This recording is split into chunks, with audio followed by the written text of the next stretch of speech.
Periodismo improvisado, pero recargadísimo, podemos decir, porque no solamente le damos la bienvenida a dos voces. A Nelson Cecín, sino que tenemos a nuestro analista internacional Álvaro Padrón aquí también en el estudio, a quien le damos los muy buenos días. ¿Cómo estás, Álvaro? Muy bien y contento de compartir esta mesa tan completa. Nos falta Diego, pero... Nos falta Diego, que le mandamos un beso grande. Pulpo, ¿estás contento de estar acá? ¿Estás bien? Lo veo buenos días. Hace rato votó en ustedes, la verdad. Pero claro, estamos saludando uno por uno acá. Bien, ¿cómo andan? Buen día para todos y todas. Pasa que él no para, viste que siempre está ahí gestionando. Ese es un impresionante. gran el hombre de las mil manos. Bueno, ¿qué se traen ustedes dos preparados? La verdad, ¿O nada? Improvisación absolutamente pura, pero a dos voces. No hay ningún tipo de comunicación acá. Eso es absolutamente falso. En algunas conversaciones paralelas que hemos tenido con el amigo Álvaro, nos pusimos a pensar, che, pero ¿qué punto de unión, qué punto de comunicación hay entre lo que está pasando en este momento y el presidente de viaje? Y dijimos, bueno, algún punto puede haber, y ahí empezamos a ver cómo podíamos desgranarlo, ¿no? Yo voy a empezar, obviamente que esos fueron los puntos de contacto, pero sin ninguna otra coordinación. A mí me gustaba empezar hablando de la gran metáfora esta que tiene el presidente de los dos mundos, el de afuera o el país que gobierna el presidente, en esta ausencia de él como gran metáfora, ¿no? Porque naturalmente se está prendiendo fuego la casa, pero el presidente se mantiene firme allá en su gira por esta alianza que encabeza Biden, que estaría bueno. Alianza que además, si yo no leí mal, no están ni Argentina ni Brasil, ¿no? No, es una casualidad. Es una selección, ¿no? Muy particular. Pero, a ver, porque nos habíamos propuesto hacer esto hacía un tiempo. Claro. Hoy te preguntabas de mañana no si me lo habíamos si se había hecho. concretado. Y no lo habíamos. Una vez tuve una visita acá puntual del Turco cuando estábamos haciendo la columna, pero yo amenacé con hacer esto porque en realidad, y es lo que quiero decir primero, para mí siempre es como una preocupación caer con la columna internacional, que ustedes estén desarrollando temas que son de una materialidad, de una presencia, de algo que conecta mucho con la gente, y de golpe yo vengo con un tema que muchos deben pensar, ¿qué tiene que ver? ¿O qué me importa a mí? Porque hay una cierta sensación de ajenidad con la política internacional, ¿no? Esa cosa de que como pasa lejos, no nos involucra, ¿no? Es curioso que eso pase porque este país no existe sin el mundo, ¿no? Claro, pero una cosa es decirlo y otra cosa es entenderlo y asumirlo.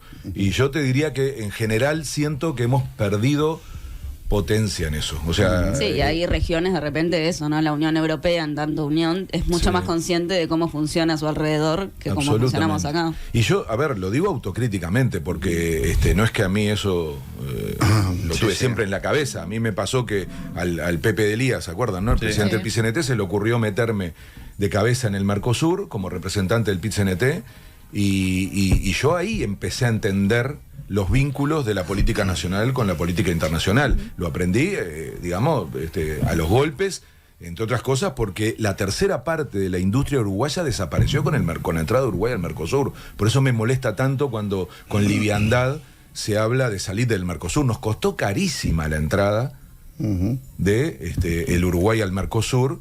Para que tengan una idea, en ese momento cerró una empresa simbólica que era FUNSA. Yo sé que parezco un viejo hablando de cosas del pasado, ¿no? Pero bueno, pero FUNSA era el ícono de la industria uruguaya. Además era un sindicato muy fuerte, con una posición muy dura. Fue tremendo a las discusiones. Eso se lo llevó puesto el Mercosur. Entonces, yo viví en carne propia la conexión entre una opción de política internacional y el impacto absoluto, ya no solo en la política nacional, sino en la vida, en este caso, del propio movimiento sindical. Entonces, ahí aprendí otra cosa, que es que no se puede dejar en manos de cualquiera la política internacional. Y estoy siendo muy venenoso con esto, ¿no? Porque, y menos de un presidente. Y sobre todo de alguien que habla en nombre del presidente y le está haciendo los mandados o cubriendo... Miren qué pasaba en ese momento. Yo veía cómo se tomaban decisiones que le impactaban los puestos de trabajo de personas, y la veías en manos de personajes con dos apellidos, con saco y corbata. Muy lejano de esos trabajadores. Con enorme capacidad de hablar idiomas, con muy buenas costumbres, sabiendo cómo se ordenaban los cubiertos en una mesa, cómo comportarse en un cóctel, esa cuestión de la carrera diplomática, eso de tener una sonrisa pegada en la cara, ¿no? De siempre caer bien, de ser amigos de los amigos, ¿no? Sigo con la maldad que te caracteriza, Turco, y que yo decía que con no Roberto Carlos estamos hablando. Claro, pero ¿por qué digo esto? Porque hay una cierta lógica y una costumbre de dejar en manos de esa gente la política internacional. Entonces yo que aprendí en aquel momento a palos la importancia de eso, de cómo eso le cambiaba la vida a miles de personas. La materialidad que tiene esa política, ¿no? Me lo he tomado como una militancia y trato en este micrófono y en otros lugares donde tengo la oportunidad de hablar de esto, de tratar de traer la tierra, de no usar las palabras difíciles, las siglas solamente, sino de entender que nos va la vida en eso. Y nunca imaginé que un gobierno como el de la calle Pou nos iba a permitir una conexión tan directa. Porque miren que hay que buscar y tener mucha creatividad para traer tan fácilmente a tierra una conexión de un hecho nacional con un tema internacional, que está pasando hoy. Y yo, que he estado, como todos y todas, siguiendo lo que ha pasado estas últimas 48 horas, lo que quería traer acá, y esto que el Turco me permite, es esa conexión. Y no solo porque el presidente esté viajando, sino porque todo el asunto tiene un componente internacional. Sí, claro. Y no es solo por las repercusiones. Hoy Alejandra decía, que además es sorprendente, ¿no?, ver al presidente, no solo lejos, sino hablando como si el mundo no supiera lo que está pasando aquí. No solo tomándole un poco el pelo a los uruguayos y uruguayas que decimos, pará, ¿cómo eso de que está todo bien, que Uruguay... que tenemos instituciones fuertes? Sí, pero tomen esta frase que es increíble, porque él vuelve con aquel discurso de que... paga el precio de los que hacen bien. La ONU. O sea, repite algo, primero que ya dijimos que fue un error conceptual, pero ahora lo repite de una manera tan inoportuna, porque la mayoría de los que estaban ahí, que estuvieran mínimamente conectados, estarían diciendo, ¿cómo que es un país que hace las cosas bien? Claro, él ahí usa la categoría Uruguay en vez de decir mi gobierno. Sí, la otra vez había usado mucho la lista de las buenas cosas que estaba haciendo el gobierno. Hoy da un pasito más y dice, un gobierno, un país. O sea, él ya nos mete a todos en el paquete. Ahora somos Uruguay. Entonces Uruguay... Somos todos víctimas del éxito. Entonces, pero de hacer las cosas bien, dice él. Claro, bueno. Porque si hubiera dicho éxito era más abstracto. De hacer las cosas bien. Y si algo estaba pasando en ese mismo momento, es que en Uruguay no se estaban haciendo las cosas bien. Su gobierno, su gente. Entonces, ¿por qué digo esto? Porque es muy importante que nos demos cuenta, y yo escuchaba recién a Daniel, ¿no?, que él al final planteaba el asunto de fondo. Porque está bien que va a haber que discutir muchísimo por qué se mintió, o sea, quiénes lo hicieron, de qué manera. Estamos muy focalizados en eso. Y la justicia, es lógico que ahora se dedique tiempo a eso. Pero detrás está la pregunta de por qué y para qué. ¿Y quiénes? Y eso se llama plata. Y eso se llama política internacional. Eso no es plata de acá, poder de aquí. Aquí lo que vamos a terminar encontrando son intermediarios. Y creo que Daniel planteaba 3 hipótesis, ¿no? Sí, las 3 que tiró ayer Garcés. Claro, y quedó ahí en el medio, le decía ahora en el ascensor, qué confianza que tenés en el sistema político uruguayo. Vas más por la tercera, porque no es yo un no hecho lo aislado. sé, pero lo que tengo claro que ahí está la política internacional. O mejor dicho, ahí están los actores internacionales que influyen en un país. Y que por lo tanto te condicionan todo. Y si no nos dedicamos a intervenir en la política internacional, la dejamos en manos de otros. Que ya vemos lo que hacen. Porque en el mejor de los casos, en esa segunda hipótesis de Daniel, bueno, acá lo que hubo fue, en el primero, descuido, se dice, ¿no? Un error político. Claro. Que yo creo que ya nadie se la cree, ¿no? Porque es imposible que en un descuido tengas una actitud proactiva, por ejemplo, la de dar rápido un pasaporte. Entonces, y hay algo más. La de ocultar las pruebas, eso tampoco bueno, pero ponele que ahí lo que estás tratando de tapar es el descuido. Claro. No, a ver, acá es como mínimo la segunda, que es que hubo gente que... O recomendar perder el celular.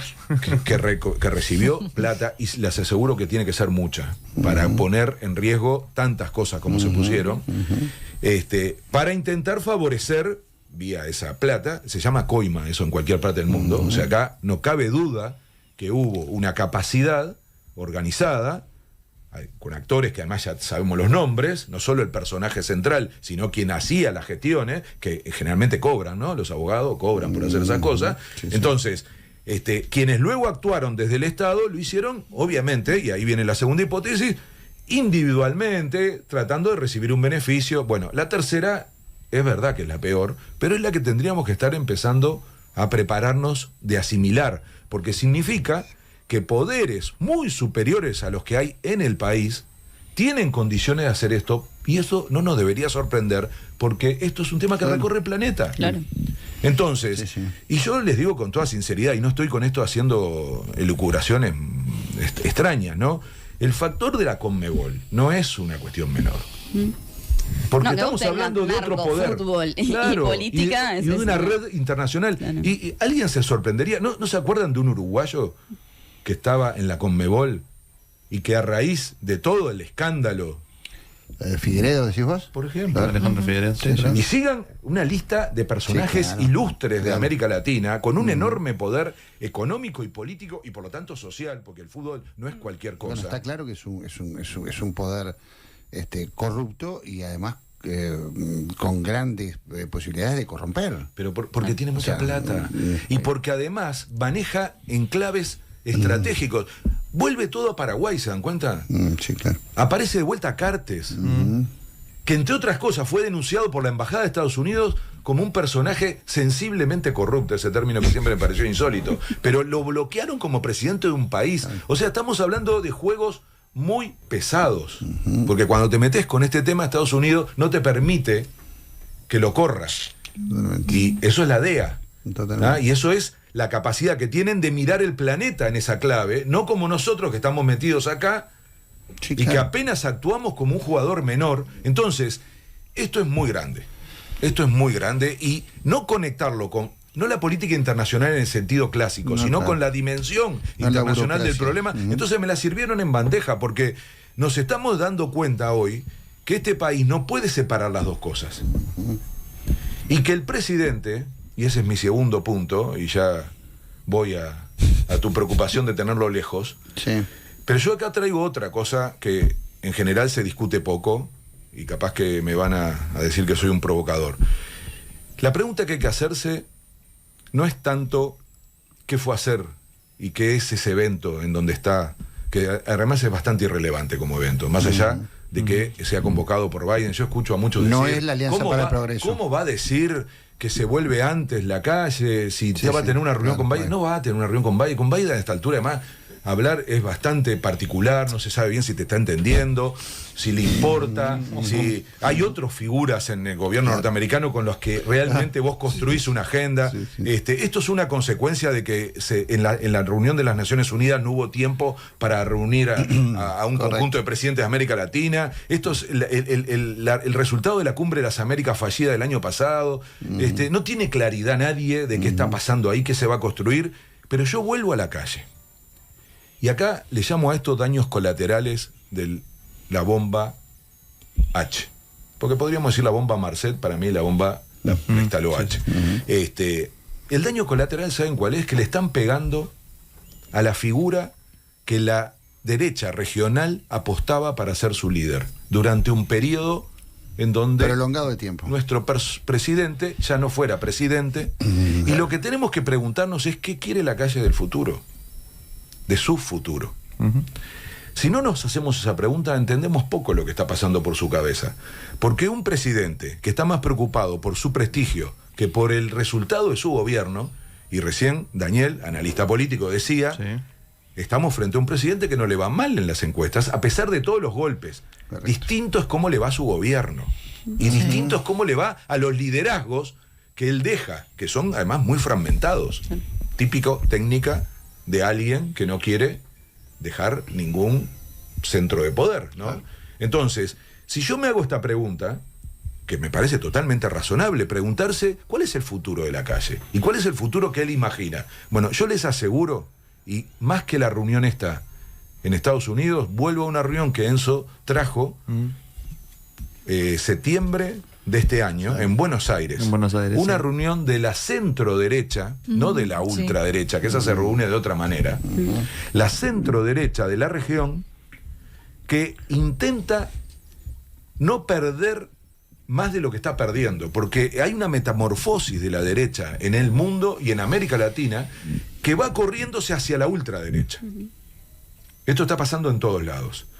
Y esa reunión intentaba poner el foco en la centro-derecha, si ustedes repasan los nombres, lo tengo aquí anotado, de los que estaban allí. Además fue un esfuerzo por legitimar, por respaldar a Burlich. Claro. Incluso, Que ahora se torna un poco chistoso igual, ¿no? Es Ver a insólito. Macri ahí haciendo, ¿no? Sí. los elogios a Bullrich en ese evento. En ese evento, cuando todos sabíamos, y ahora quedó demostrado que él creía poco en esa candidatura. Pero estaba el delfín del presidente ahí, ¿o no? Claro, Sí, sí, claro. sí, Sí, sí. está bien. Pero no estaba el que todo el mundo quiere que sea el más presentable de los nuestros, dicen. Ajá. Y esto sí, iberoamericano, ¿Y no esa es la solo. calle Pou? Sí. Esa es la calle Pou. Repasen y díganme otro candidato para eso. Pero no tiene que ver solo con la calle Pou, que tiene mucho que ver con él. Tiene que ver con el país. Porque ¿en dónde van a encontrar un país que le resulte serio como termina siendo Uruguay para eso? En los demás hay estallidos sociales, derrotas durísimas, ultraderecha Bueno, el caso de funcionando. Colombia, ¿no? Con Duca, la Claro, cabeza. y seguí, Claro que también. mirá Lazo en Ecuador, Ujú. mirá Brasil con Bolsonaro. ¿Dónde quedó la centroderecha brasilera?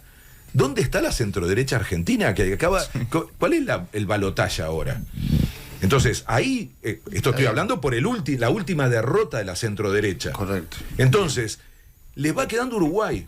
Pero además, un presidente que calculaban no iba a salir golpeado. Bueno. Y además, que tiene la revancha intacta. Sí, claro, tiene futuro. Tiene 2029. Déjame complejizarte un poco, o no, sino polemizar un poco con el razonamiento que vos haces en este sentido. Más allá de las aspiraciones de la centro-derecha regional, como vos decís, de colocar a la calle Pou como figura emergente que la represente, y más allá de las aspiraciones del propio presidente de ocupar ese lugar, la pregunta mía es, ¿tiene la capacidad como para hacerlo? ¿En qué sentido? En un doble sentido, porque mi impresión, en base al recorrido que hemos visto de la calle Pou, como, digamos, presidente internacional, es que es en todo caso un líder político sin doctrina novedosa, sin vuelo intelectual y sin discurso atractivo.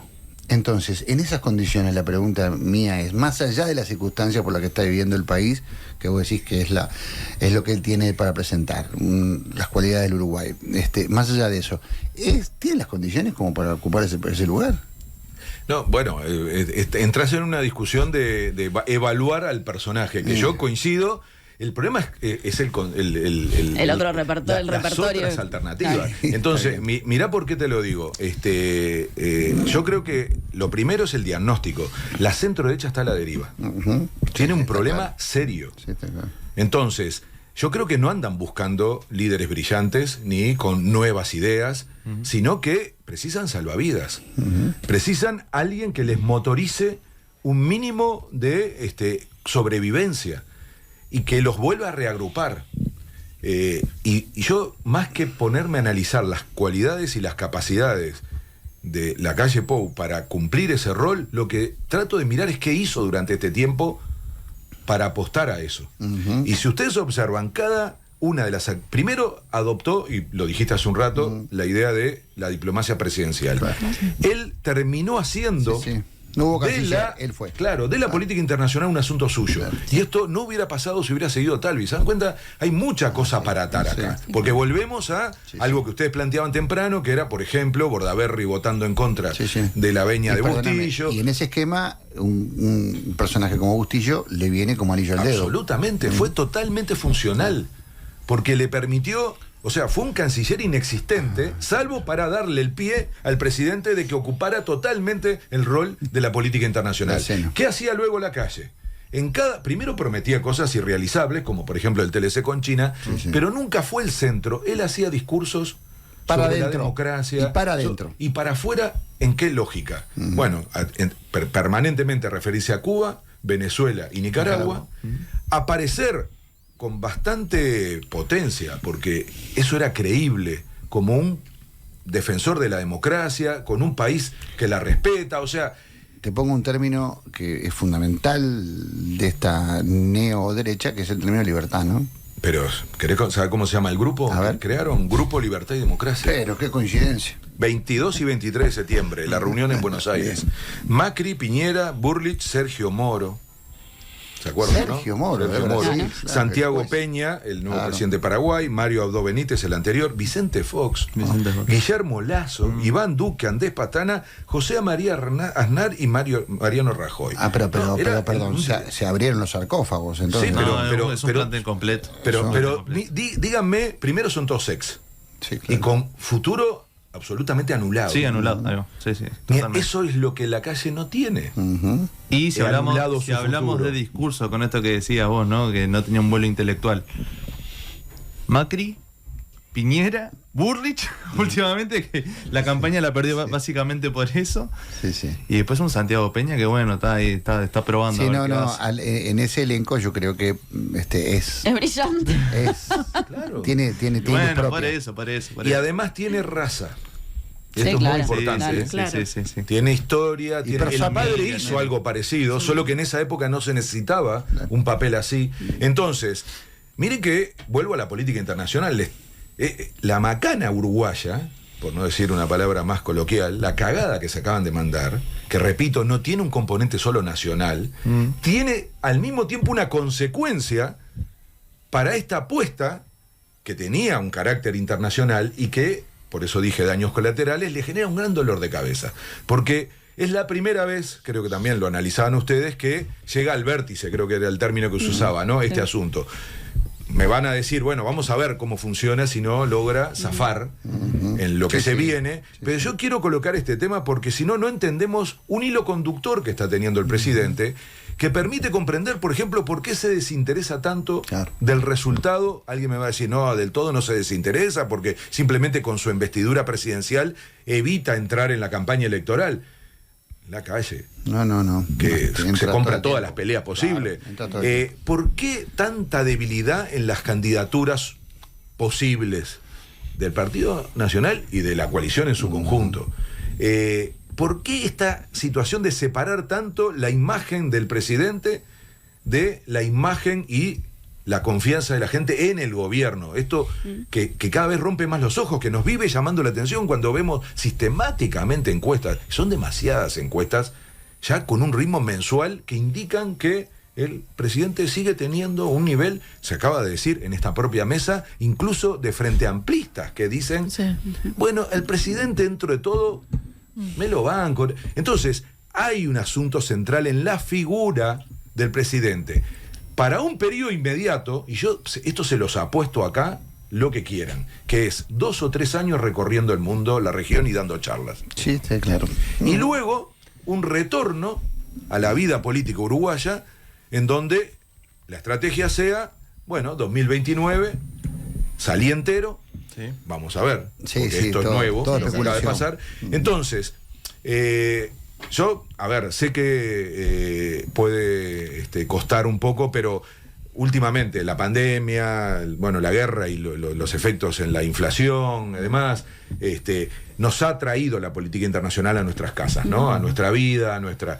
Pocas veces yo sentí que tuviéramos esta capacidad de mostrar que si no relacionamos los temas internacionales a los temas nacionales, estamos dejando una parte muy importante de la política y del destino del Uruguay, no solo por esa reflexión tan clara que hiciste hace un rato de que no existimos, sino nos pensamos como un país internacional, porque en términos materiales producimos cosas que solo si las vendemos nos permiten subsistir. O sea, este país produce, sobre todo en materias primas, cosas que las consumiría un país 5 veces más grande que el nuestro. O sea, y al mismo tiempo hay un montón de cosas que no las producimos acá y por lo tanto si no tenemos comercio internacional, pero ya me voy de esa matriz, la básica, que es Uruguay como un país que necesita de su interacción internacional. Estoy trayendo un tema que afecta a la política ya, a este asunto tan concreto como que tenemos una crisis institucional y política, así la acaban de caracterizar, que tiene un componente de carácter internacional que es el único que va a explicar a fondo lo que pasó. Todo lo demás es consecuencia de. Lo cual me hace preguntarme hasta dónde puede llegar la justicia en la investigación que haga. Porque va a poder entrevistar a los que están acá. Sí, lo demás es... Y empezarán a discutirse, y acabamos de verlo con el caso argentino, que empieza a haber un asunto clave, que es, por ejemplo, preguntar dónde está la plata, de dónde vino, la trazabilidad de... ¿O para qué se usa? Claro, la trazabilidad de cómo funciona el tema del... Porque, les repito, detrás de esto hay mucha plata. Detrás no se paga tan fácil una cosa como la que se acaba de hacer. Entonces, me parece que nosotros necesitamos hacer esta conexión, incluso para dar a fondo la discusión de lo que pasó en Uruguay. Pues si no, nos van a quedar cables sueltos. Y yo creo que esa profundidad es la que nos va a permitir incluso algunas decisiones políticas que tome este país. Por ejemplo, en términos de su sistema político, el tema del financiamiento de los partidos, por ejemplo, el tema de los organismos que controlan, por ejemplo, su capacidad de acordar en la región no solo asuntos comerciales, sino, por ejemplo, el mamarracho, ya es un tema regional, Marcet, no es... Porque si no lo pudieron agarrar en Bolivia, estamos hablando de que o eso se articula regionalmente, o estamos en el horno, no Uruguay, Argentina, Brasil, Bolivia, Paraguay, y así seguimos. O los containers que terminan en Hamburgo y que empiezan a decir, bueno, que no vengan más containers de Uruguay. O sea, no se puede separar una cosa de la otra. El pasaporte uruguayo se ha vuelto una desgracia.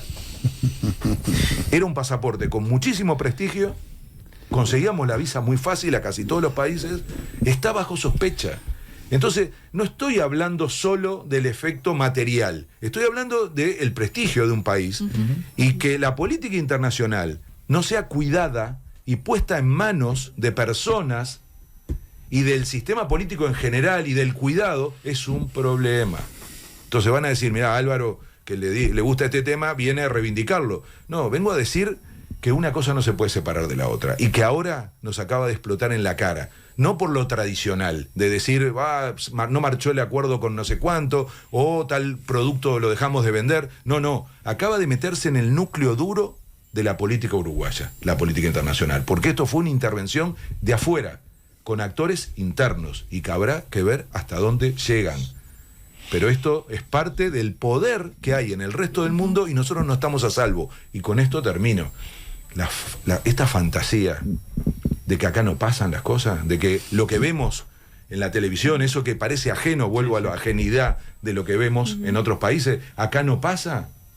Bueno, bienvenidos a la realidad. No, está bien, pero además es un tema muy complejo ese, y además las capacidades institucionales inciden mucho en esto, y las capacidades institucionales que tenga un poder como el judicial, que está asfixiado económicamente. Ahí vemos el reclamo de los fiscales, un día sí y otro también, de que tienen que atender 500 casos por día. Entonces, eso evidentemente conspira contra una investigación profunda de aquellos casos donde está el poder internacional metido, ¿no? Entonces, si no le investiga la justicia, está bien, la ley de financiación de partidos, pero bueno, eso son cosas a las internas de los países, ¿no? Pero no creo que conecte eso con la corrupción a nivel regional. Entonces hay una capacidad institucional que muchas veces yo creo que no se construye, capaz que a propósito, para no poder enfrentar esos flagelos, ¿no? Ahí creo, y me gustaría que fuera la señal al final, ¿no? De esperanza, ¿no? Porque acá estamos discutiendo esto. Y acá acaba de pasar lo que pasó, y hace unas semanas tuvimos lo que pasó con la justicia y el caso Penades, que es otra lógica de poder, porque ahí había un poder institucional muy fuerte versus la vulnerabilidad de las víctimas. Entonces, yo lo que digo es, a esto hay que reaccionar. Lo peor que nos puede pasar es hacer de cuenta que no ocurre. Que no pasó nada. Claro, el tema es que también se puede aprobar esa ley y después es lo que decimos, ¿no? Tiene que haber también un financiamiento para aplicarla. Pero para eso tiene que haber fuerzas vivas. Claro. Y presión popular, social, académica, política, democracia. Y yo creo que eso sí es una particularidad de Uruguay, y lo que tenemos que hacer es impedir que estas cosas se naturalicen. Y que nos empecemos a acostumbrar y saltemos de una a otra como diciendo, y bueno, ya es como si fuera parte de una ciencia ficción. ¿No? Y además como que le empecemos a dar ese tono medio de telenovela, ¿no? Con una cierta cuestión hasta de entretenimiento, ¿no? Entonces, me parece, la verdad es que lo que está pasando, de las formas en que se está reaccionando, es la parte que corresponde a la esperanza. No, con esto no le quito la gravedad, porque repito, no solo es grave, es de una profundidad que todavía no terminamos de ver, para poder identificar lo que hay sobre la mesa. Pero lo que sí creo, y me da esperanza, es que hay recursos en este país, institucionales, políticos, morales, sociales, que hacen frente a eso. Y la verdad es que creo que es lo que hay que apelar, ¿no? Y me parece que además puede ser muy transversal eso, ¿eh? No solo un tema de una parte del ámbito político uruguayo. Si se logra conectar a ese nivel, hasta ahora se ha logrado zafar siempre con la lógica de decir que son elementos puntuales y que son fruto de actitudes de personas. Yo creo que el relato permanente ha sido eso. No importa sobre qué tema se trate, siempre el hilo conductor son personas que actúan por la libre. Esta vez me parece que esto llegó a un punto, repito, que cuando se vaya a profundidad es imposible decir que esto, porque ya llegó a lugares donde no hay forma, y me parece que el que ha sido más claro en esto fue Manini, no lo estoy reivindicando. No, está claro. Estoy diciendo que como tiene un interés, y tiene razón Chaschetti, que es la mejor oportunidad de romper, porque el problema vino del otro lado, entonces es el que va más al hueso, porque además le importa un pito la mayoría de las cosas, porque está pensando en clave electoral. Entonces, ahí toca la fibra y sabe que la está tocando desde un lugar que duele porque es desde el propio plano ajeno. Y en eso creo que fue muy inteligente lo que hizo el Frente Amplio, porque si hubiera profundizado una confrontación, hubiera cerrado filas del otro lado, que eso ha pasado hasta ahora.